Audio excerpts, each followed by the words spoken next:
What is going on, everybody? Welcome back into a very special episode of the Celtics Talk Weekly Podcast. I am your host, Robbie Haytayan. Join with me are my three co-hosts, Nick Franco, David Caires, and Seamus Zarlingo. And today, guys, we are joined by a very, very special guest, a man who needs no introduction, guys, a lifelong columnist for the Boston Globe Sports in a 2025 National Sports Media Association Hall of Fame inductee, Dan Shaughnessy. Dan, thank you for joining us, and how are you doing today? Doing okay. Nice to be here with you guys. What's going on? We're good. We're excited. It's going to be a great episode. So, Dan, obviously you came out with this book, Wish It Lasted Forever, Life with the Larry Bird Celtics, in 2021. For those who are interested and haven't read the book, guys, we are going to link everything down below in the description so you guys can go check it out. We highly recommend you do so. It is available on Amazon on digital or hard copy form. You can also check it out at Barnes & Noble. So, Dan, for you to kind of kick this thing off, what was your most enjoyable part of the process of writing this book? Well, that one, it was pandemic, right? So, different times for us, everything was shut down and there wasn't a lot to do. I was still trying to cobble together, one or two columns a week for the Globe with no games going on. And it was, slow to come back. You all remember what that was like. And I have a really good literary agent and he said, you've been telling these barroom stories about the Celtics as long as I've known you.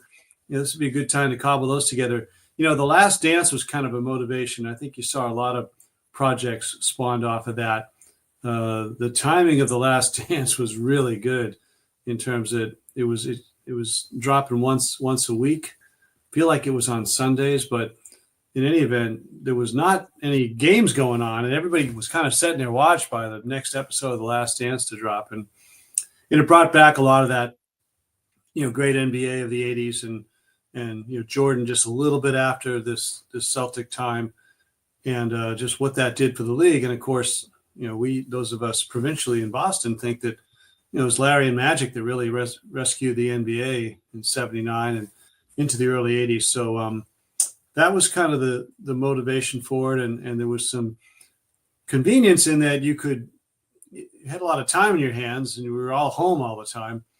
And then after cobbling together the story, and I keep pretty good journals, diaries, files, clips. I'm kind of a pack rat, and I have a good memory too, for the most part. And so I kind of strung the whole thing together, and then started reaching out to guys, and everybody was around. I mean, Kevin McHale, ML Carr, Cedric Maxwell. People were just home, so that helped a lot. And so it actually it came out pretty quickly, and it was I was really happy with it. And it's really a fun read. It kind of goes to a time that is long gone, when the writers travel with the team, they flew commercial, stayed in a hotel.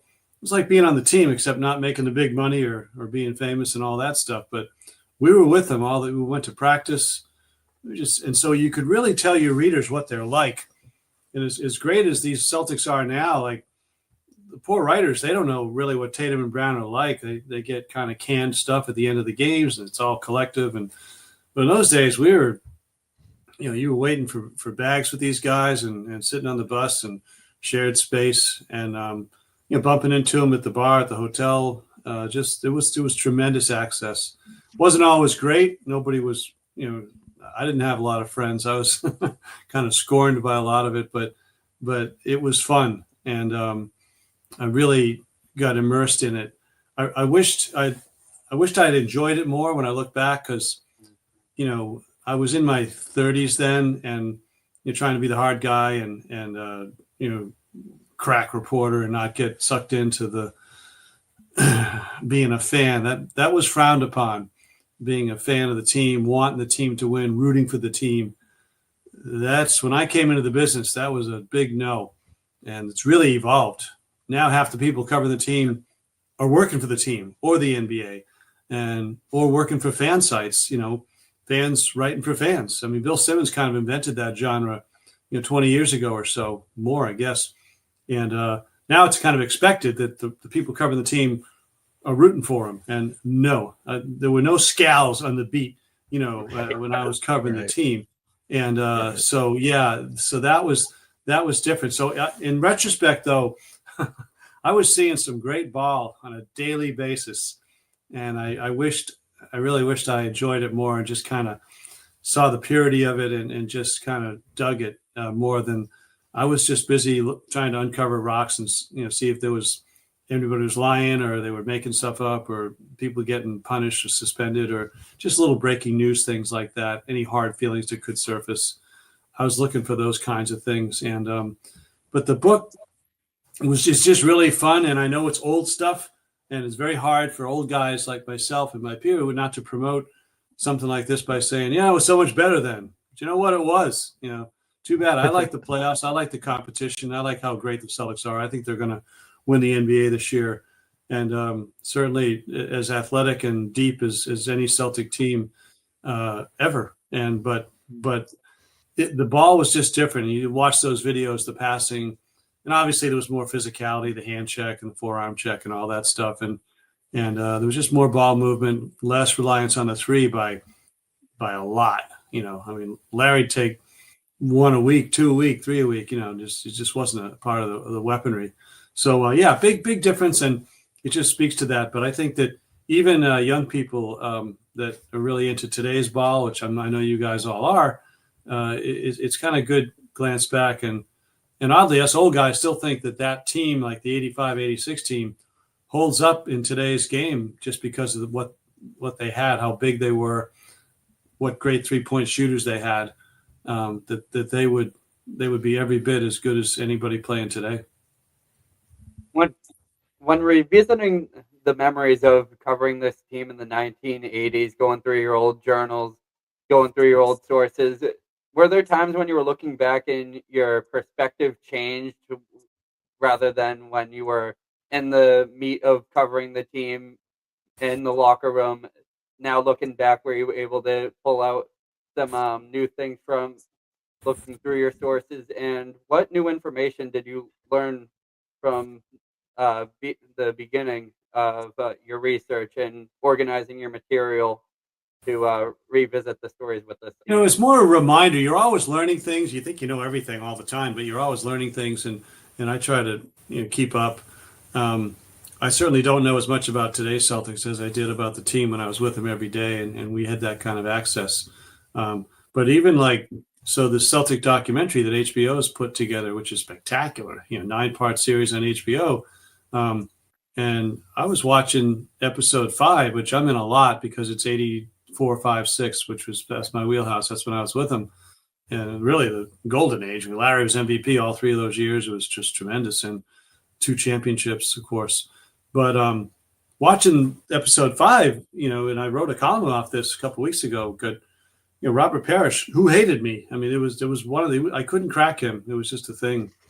So that's all in the book. And no one really knew why either. I mean, but then a little thing was unearthed about that where you do learn new things. I mean, in the middle of that episode 5, the last one that was put out, Chief talks about Larry had that dust up with Julius Erving. You've all seen the picture. They're at each other's throats, and it's two iconic guys. And that was a huge thing to have Larry and Doc at each other's throats. And Doc was near the end of his career, and Larry was at the height of his career, so it wasn't really a fair skill set at that point, because in his day, Doc would have killed Larry, just the athleticism. But it was past his day at this point. Larry was at the height, so it was the other way around. And Larry was just torching his ass and really rubbing it in, saying stuff in his face, and just erupted. You had that.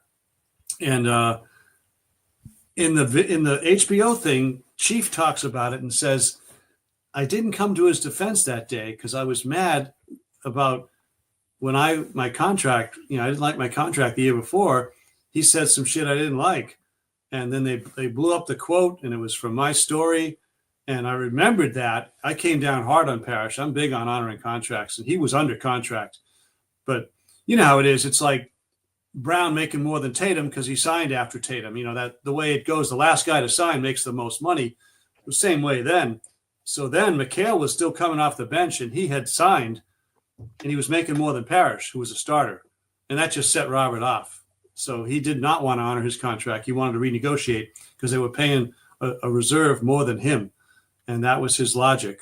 And there was a preseason trip, and Chief didn't go. He just disappeared, said, that's it. And I came down hard on him. But there was a quote. I remember it was preseason games in Phoenix or something. And Larry said, yeah, well, I'm disappointed Robert feels that way, but we got a lot of good guys here and we'll figure it out. It was very kind of uncaring and not supportive of that's how Robert took it. So lo and behold, a year later, he's still harboring this and doesn't get off the bench. And I went back and looked at my stories from 40 years ago, and sure enough, I kind of remembered that, but I even had a line where the only player who wasn't fined, it was like $500 or something, was Robert Parrish, because he did not come off the bench. I mean, both benches emptied, and Chief happened to be he was sitting out. He was taking a blow at that point, so he wasn't in the game, and he did not come off the bench. The only guy on either team, and now we know why. So there, you learn something that's new, and it was because of something I had written the year earlier. I quoted Larry. And maybe that was where Chief couldn't get past my input into what he considered disrespect of himself at that time.